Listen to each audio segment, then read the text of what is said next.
Thanks very much for watching another Decision 2014 political forum here on WGRA. We, of course, are adding something new this year, and that is video interviews with each one of the local candidates so that you can learn a little bit more from them and learn a little bit more about them that you may not be able to understand from a radio ad, a TV ad, or a newspaper ad. And today we're going to spend just a few minutes with one of the candidates for the Grady County State Court Judgeship, which will be open here pretty soon. They'll be elected on May the 20th, and that is Josh Bell from Wiggum. Josh is an attorney in Wiggum, and I'm going to ask Josh the same three questions that I'm asking all the candidates in this office, and just let him share with you his thoughts so that you can get to know him a little bit better, and hopefully you'll be a better informed voter come election day. And the very first question is, Josh, tell me a little bit about your qualifications and your background for being state court judge. Well, first of all, my name's Josh Bell. I'm 42 years old and I live here in Wiggum, Georgia. I've lived here since 1983 when I moved here with my parents, Clark and Maxine Bell. I've lived here my whole life since then, and actually acquired my childhood home from my parents back in 2000. Prior to that, I'd lived in Cairo for a period of time and also Reno. I live here with my wife Dina.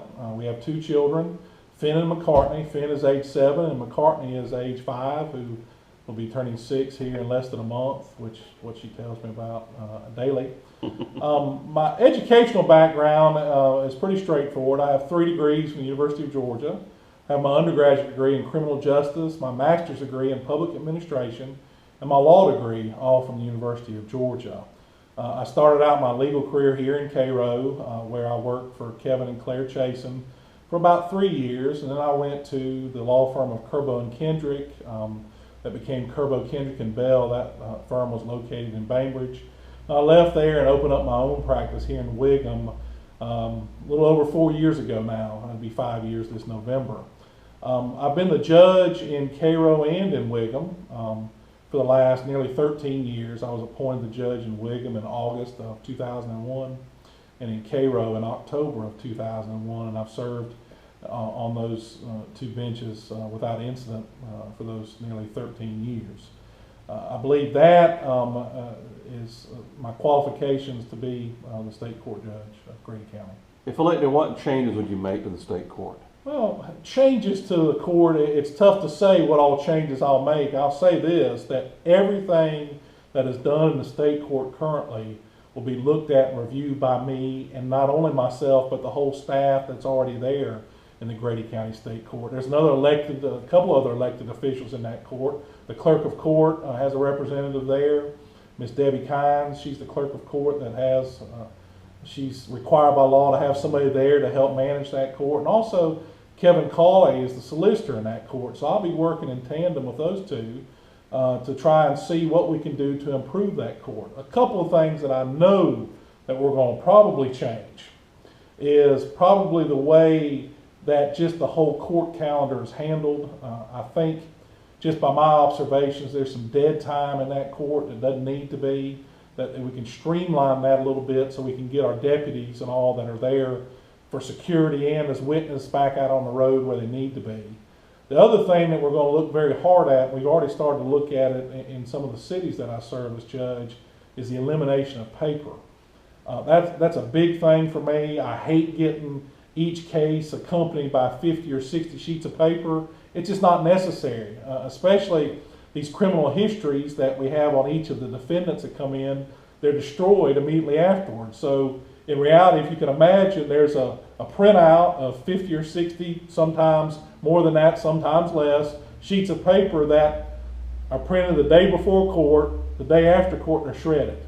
That just makes no sense to me. I've already started to talk with some of the folks that do the GCIC reporting in our cities to see if maybe we can get a mobile terminal in the courts where when I need to look at the criminal history, I can pull it up on the computer, take a look at it, and then it's over with. I don't have to have a printout for me to look at and go forward from there.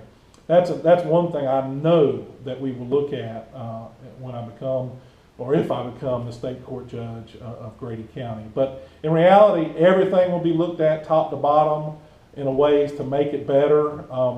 If there's some things that's done now that I like that have been done, we're going to keep doing them. But if there's some things that I know that would increase efficiency or improve that court, we're going to make a change. That's going to happen. I'm sure every judge has their different styles as well. Whenever I've taken over for other judges in some of the courts that I sit on, there's a learning curve for everybody because I do things a different way.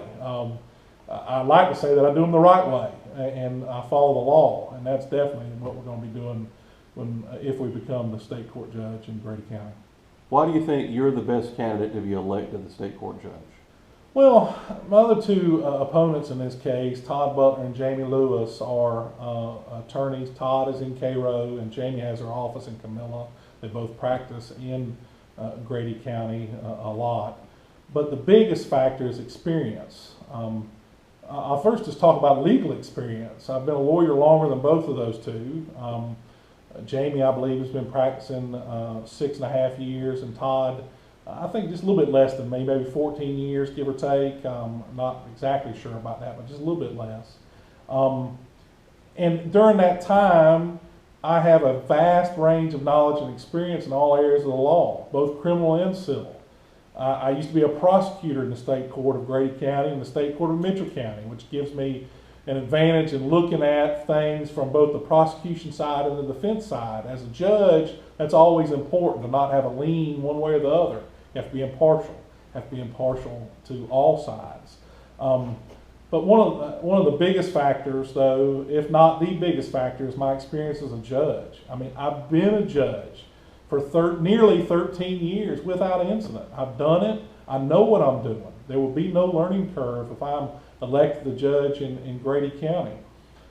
We've implemented things in our courts that have helped our young people, that have looked at alternative sentencing to where heavy fines and jail is the only option. We've went away from that and tried to find things that could benefit our citizens to make it to where if they make a mistake, let's not just kill them. Let's get them back on track and see if they can be a productive member of society.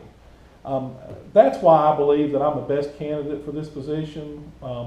We've done real good work in these cities that I serve in, and certainly for the cities of Cairo and Wiggum. We've been a good judge for that city, for those cities, I should say, and we're going to continue that. And I want to continue that for Grady County because I know that I will do a good job for the county. Thank you very much, Josh. Now, of course, if you want to see all of our interviews, just go to our website at wgra.net. We have a YouTube channel, and all of them will be on that same page. You'll be able to see the video replays of the political forums and these one-on-one interviews with all of the candidates here in our local races. Now, we do encourage you to please get out and vote. The whole purpose of all these interviews and the things we do on the radio this time of the year and on our new video channel is to inform the local voters here in Grady County. You can vote in advance all the way up until the Friday before the election day. And then please, if you haven't done that, get out and vote on Tuesday, May 20th. And thanks for listening to WGRA, and thanks for watching these videos.